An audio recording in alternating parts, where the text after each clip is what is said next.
It has been hard to fathom how LeBron James can be playing more games than ever, more minutes than ever, and yet in some ways, be more dominant than ever.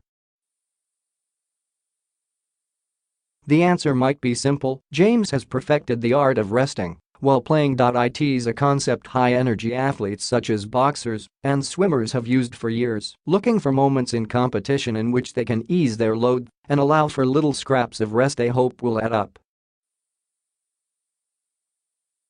For James, this means finding times within games when he can catch his breath, even when play is going on.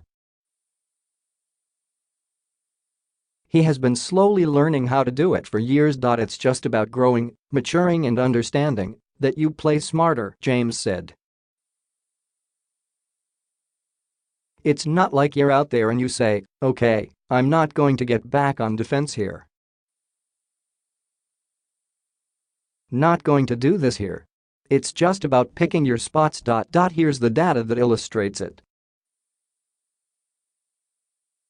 No one would ever call James slow, but he is when he wants to be. During the regular season, James' average speed during games was 3.85 miles per hour, according to Second Spectrum tracking data. Of all players who averaged at least 20 minutes a game, that ranked in the bottom 10 in speed. That's correct, James moved slower than just about any rotation player in the league. And since the playoffs started, James has gotten even slower. His average has slipped to 3.69 mph. Here's why: James walks a lot. During the regular season, about 74.4% of James' time on the court was spent walking. Again, this was in the top 10 in the league. Almost no one walked up and down the floor more than James. And in the playoffs, he's walking even more, 78.7% of the time. It's a data-backed way of saying James calculates when he can take plays off. Or more appropriately, when he needs to take them off. It manifests itself in many ways. For example, during free throws, James will often walk to the other end of the floor. It saves him having to run when possession changes. He also at times will take himself out of an offensive play and stand on the wing, knowing he needs a breather. It helps having teammates out there who can take a few possessions for you offensively, James said. And you can kind of understand you can use all the energy on the defensive end for a few possessions.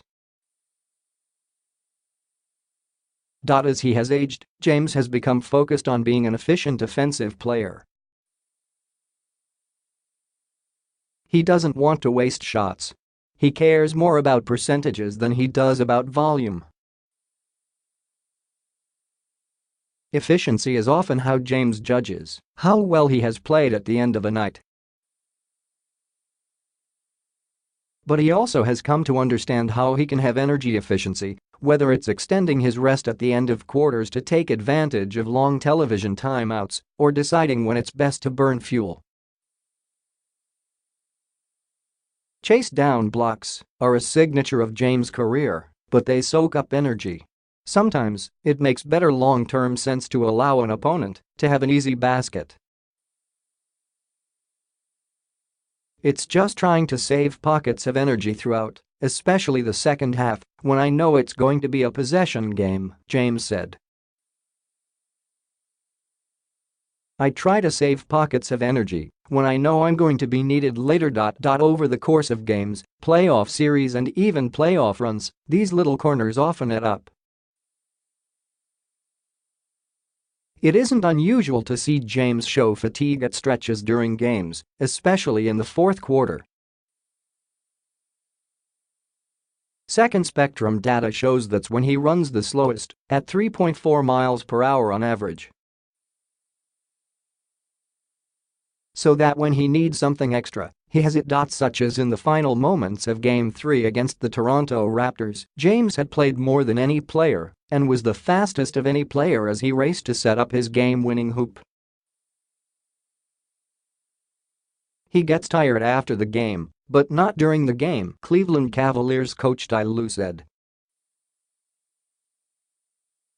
I think it's his mental toughness. Not giving in to fatigue is a big part of who he is.